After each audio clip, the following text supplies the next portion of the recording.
Hi everyone, my name is Trigger Hell and you are watching another episode of Voices of Hell. I'm at Funeral Fest today, day 2 now, and I have co-organizer with me, Matthew Davidson.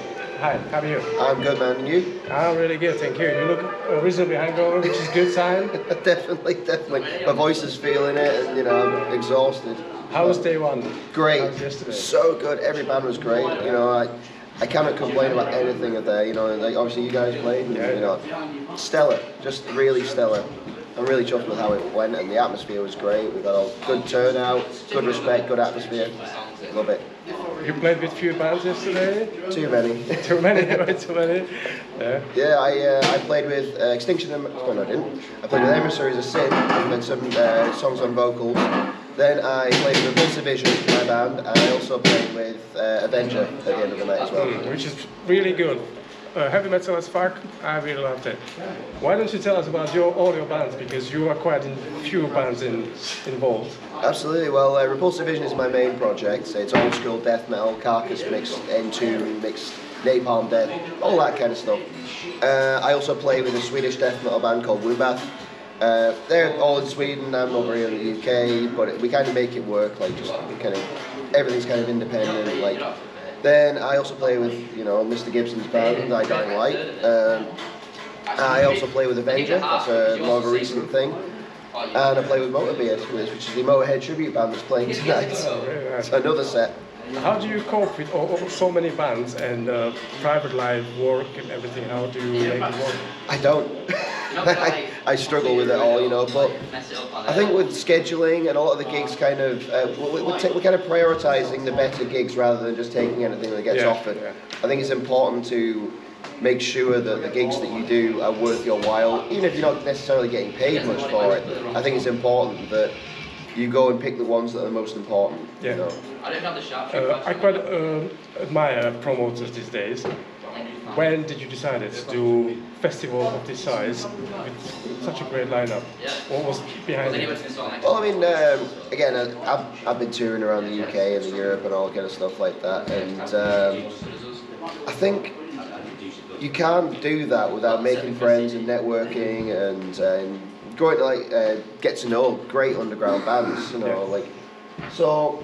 We feel it's important that if they're providing us with gigs, we want to provide them with gigs as well. And not to mention that, the local scene here has been quite dead, especially for extreme metal. Obviously, you have the gigs at Felfoot Woods, the black metal gigs, but there's not really anything for death metal, for thrash, for grindcore or doom or anything like that.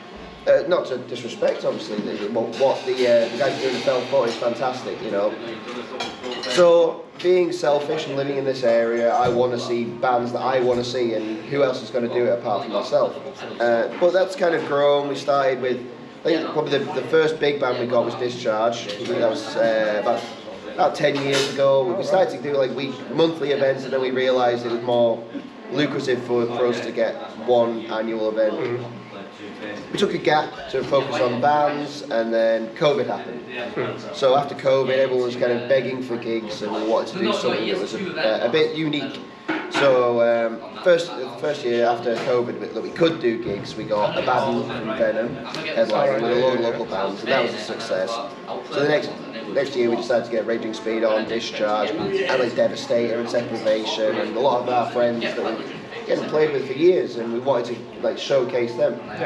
And it went fantastically well, and this year is no exception. We wanted to kind of elevate it further and bring more bands, getting some bands from overseas, particularly obviously Wormrot this year, but also amalgamating a diverse selection, because we want everything to be represented: black metal, death metal, grindcore, thrash, even air metal and new wave British heavy metal, and something that appeals to everyone, not just, And I also like the idea that people from different genres can go to it and think, oh, I'm usually into thrash metal, but that death metal band was fucking great. Yeah. That's a big part of what we do. I personally prefer mixed lineups than just purely black metal shows. It can get boring.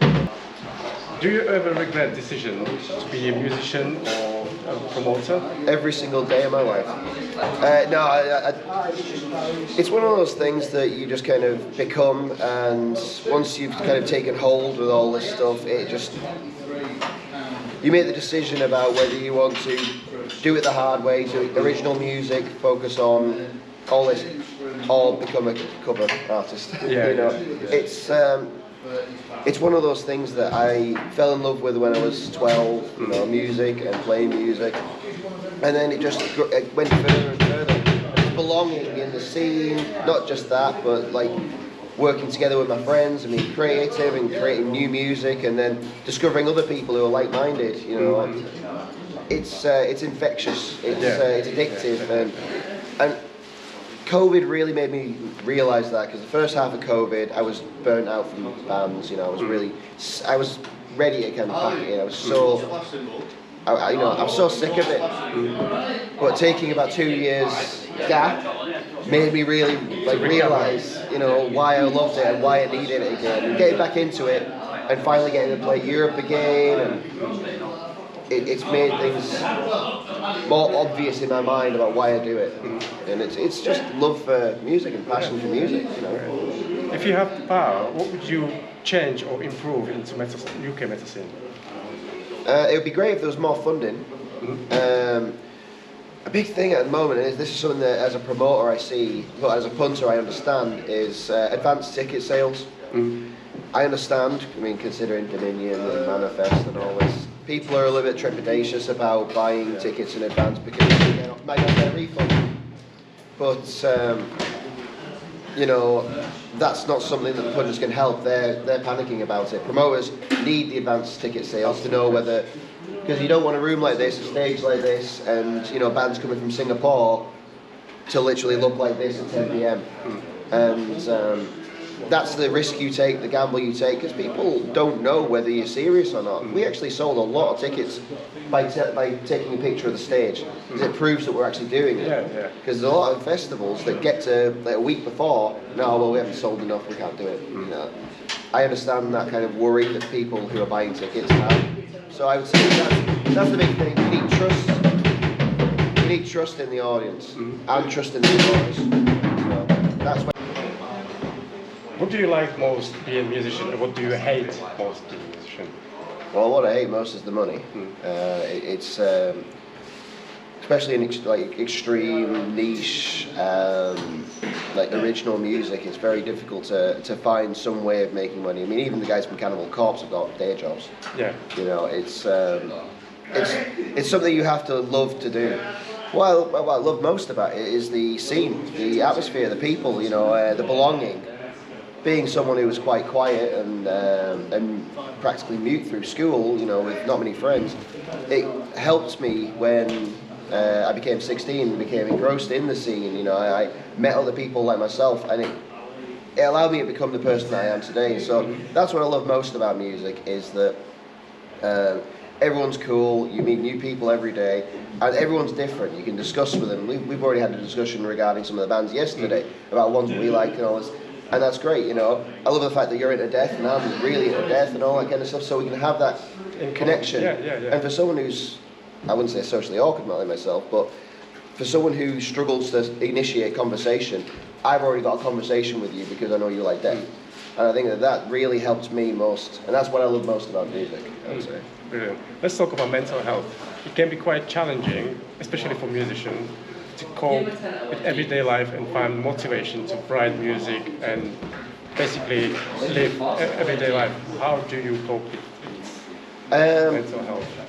It is a tough one. I think that I speak a lot with my partner. I've been trying to kind of help, not necessarily meditate, but try and take myself out of the situation for a bit and take chill days. I mean, there was a lot of times where I was putting 24-hour, let's say 24 hours days, but I was putting an 8-hour shift in after my 8-hour shift, just doing like practices or writing music or organising this festival or something. And I think taking 5 minutes out really does help. And also I need to stop taking things to heart too much and taking things as important as they are. Taking a lot of the kind of the financial stress and that burden out of my mind and trying to work contingency plans into, and that's one of the things that's kept me alive through all this, is that we've thought about it from last year. We've fixed mistakes that we made last year and made new ones this year. But I think that's probably one of the biggest things with mental health for me is taking time out to remember that I need to stop that burnout, because I was close to burnout in 2019. COVID really kind of helps me. As much as it hindered everything, it also helped me at the right time that it needed to. So yeah, no, I often struggle, and if it wasn't for my partner and my friends and my band, and again, I think playing extreme music doesn't have to necessarily mean aggression. I think that the catharsis of coming out here and screaming and doing something that feels great, it is like having a jolt of fucking espresso, you know. And for me, there's nothing. I'm a punk at heart, so hearing D beat, for example, just fills me. Like, you know, I feel alive rather than, you know, having to have cocaine or anything like that. It's bad for me. I'm doing things that are good for me. It's creative. It's progressive. It's helping me and helping other people, and that's a big inspiration for me to write. And you know. Let's talk about a little bit more about your bands. Is any of these bands you play in getting ready for releasing your album, EP, or any? I'm going in the studio with Avenger next month. We're recording a collection of their old 80s. They're re-recording them. Maybe that's a bit of a sell-out tactic, like Testament. But, you know. With new sound, with new production, it can sound bombastic. But I agree. I mean, the way we play them live, not only do we like knock them down to D standard, I think that they're stronger, more thrash related. So we've got that. Woombath have almost finished recording our new album. They're machines. I don't know how they write so quickly. They're in multiple bands like Massacre and all sorts. So they have a background of all this other stuff and all the touring and stuff like that. So fitting in Woombath and the quality of material that they're writing, it's unbelievable. Repulsive Vision have got about 25 songs written that we're trying to hone down to like because we haven't released an album since 2020. So we've got loads of material. It's ready to go. It's just we need to hone it to like chop the fat, shall we say, trim the fat, to make sure everything's pristine. Other than that, that's about it. I know Thy Dying Light are probably going to have some new material soon. They're always consistent. That's it. Pretty busy.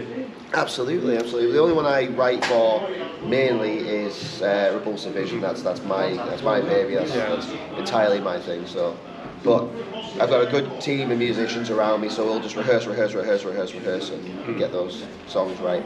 Nice. What can we look forward to see today?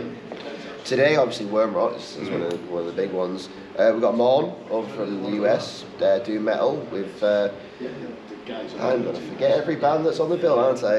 Extinction of Mankind, one of my favourite bands, great. D-beat punk, awesome. We've got Moon Reaper, going to be great, you know. We've got Harrowed. I mean, what a surprise find they were. I found them on YouTube, like hardcore, but really in that kind of I Hate God almost vibe. It was really intense, really kind of sludgy, also grindy. It was amazing. Nice. We've got loads to go, and it's going to be great. I hope you all enjoyed another episode of Voices of Hell. Stay cool, stay dark, and support your local metal scene. Thank you, man.